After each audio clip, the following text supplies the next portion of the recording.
नमस्कारम वनक्कम। गांधी मोहनदास करमचंद गांधी को उन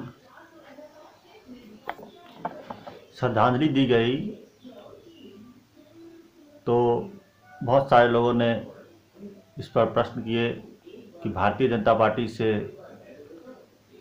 चुने गए और फिर देश के प्रधानमंत्री नरेंद्र दामोदर मोदी क्यों गांधी को श्रद्धांजलि देने को गए और जैसा कि प्रत्येक वर्ष जाते रहे हैं। तो मोहनदास करमचंद गांधी के कई पद चिन्ह हैं जिनको लेकर उनकी चर्चा होती है। गांधी भाई अपने बहुत से कार्यकलापों के लिए फेमस थे। उनकी प्रसिद्धि ब्रह्मचर्य के प्रयोग के लिए थी। ब्रह्मचर्य का प्रयोग आमतौर पर ये शब्द काफ़ी ज़्यादा ये हिंदुओं के धर्म ग्रंथों से जुड़ा हुआ है। पहले ही शब्द में हमें सुनने को मिलता है ब्रह्मचर्य। ब्रह्मचर्य हो, संन्यास हो, वानप्रस्थ हो, गृहस्थ हो, इस तरह के शब्द हिंदुओं के वैदिक ग्रंथ से जुड़े हुए हैं।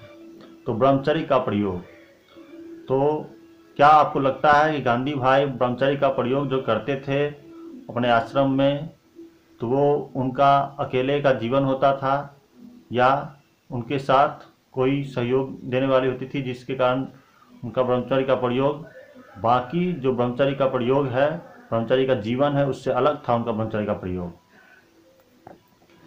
क्या ब्रह्मचर्य के प्रयोग से उनके आश्रम में रहने वाली महिलाओं का सम्मान हुआ?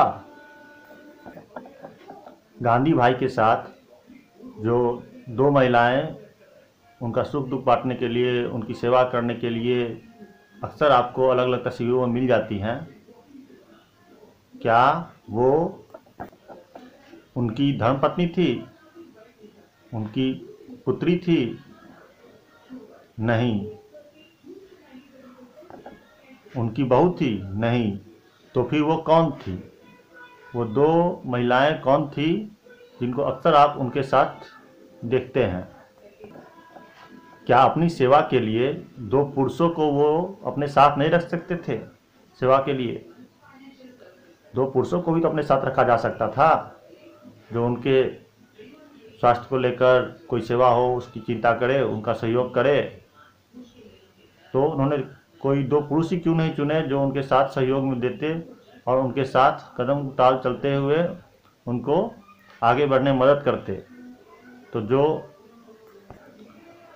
गांधी भाई को जिस तरह से भारत में बहुत जगह आपको स्टैचू, सड़क के नाम या किसी तरह से उनको जाना जाता है, तो यूनाइटेड भारत में से बना हुआ जो पाकिस्तान है, या ईस्ट पाकिस्तान हो, वेस्ट पाकिस्तान हो, बाद में वो बांग्लादेश हो गया वेस्ट पाकिस्तान, तो क्या वहाँ पर गांधी की किसी प्रकार की समाधि उनको सम्मान देने के लिए या उनके नाम पर सड़कें, उनके नाम पर ब्रिज या कुछ भी इस तरह का भवन, ऐसा कोई स्मृति भवन इस तरह से बना कर रखा गया है उनको सम्मान देने के लिए?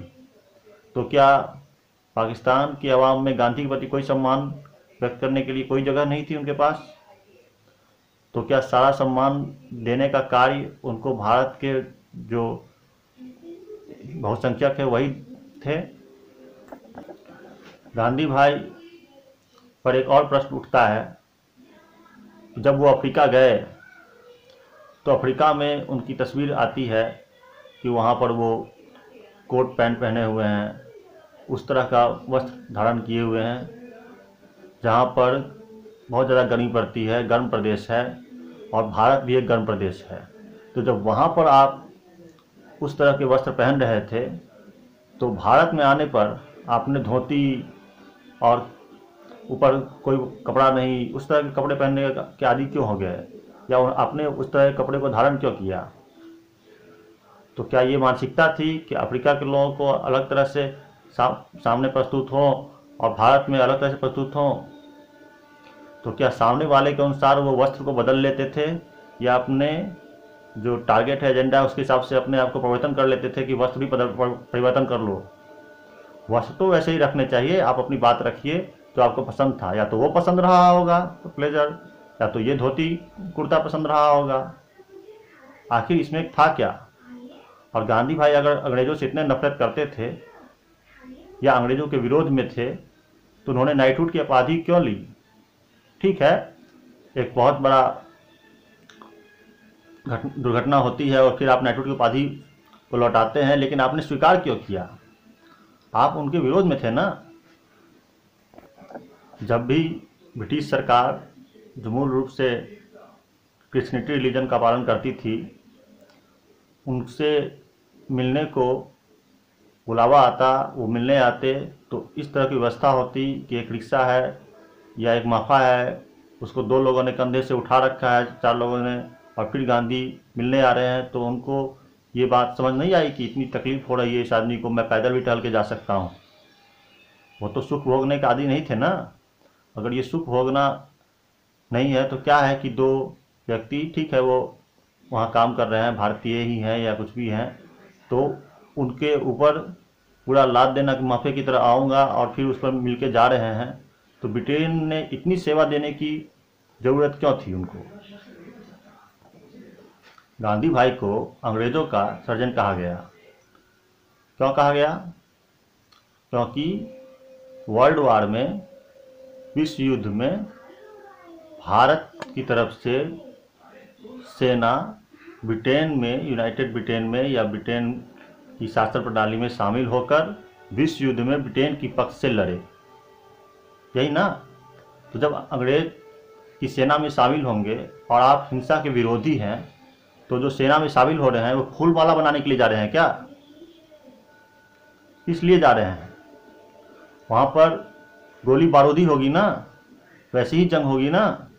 तो युद्ध जब होगा तो आप उसके विरोध में थे, तो आपने ऐसा क्यों नहीं किया कि आपने सेना में भर्ती होने से उन्हें रोकते, ताकि ब्रिटिश सरकार कमज़ोर पड़ जाती? नहीं, आपने अगर उसमें शामिल होने के लिए लोगों को आमंत्रित किया या उनको फोर्स किया या उनको प्रेरित किया, तो क्या ये स्पष्ट नहीं होता है कि पाकिस्तान, भारत, बांग्लादेश या अफगानिस्तान जो भी है, वहाँ जहाँ पर ब्रिटेन का शासन था, वहाँ से जो सेना गई वो वहाँ पर फूल माला बनाने के लिए नहीं गई हुई थी। वो वहाँ पर सक्रिय युद्ध में भाग लेने के लिए, और फिर दुनिया भर में जो इतने गोला बारूद हुए, इतनी हत्याएं हुई, इतने लोग मारे गए, युद्ध में भारी भरकम विनाश हुआ, तो इसका जिम्मेदार कौन होगा? अहिंसा के ये कौन से माध्यम है और किस तरह से निभाया गया यह अहिंसा, और कैसे अहिंसक रूप में आपको जाना जाए, ये आम लोगों तक, निचले स्तर तक सबको स्पष्ट होना चाहिए। सही को सुनिए, सही को चुनिए।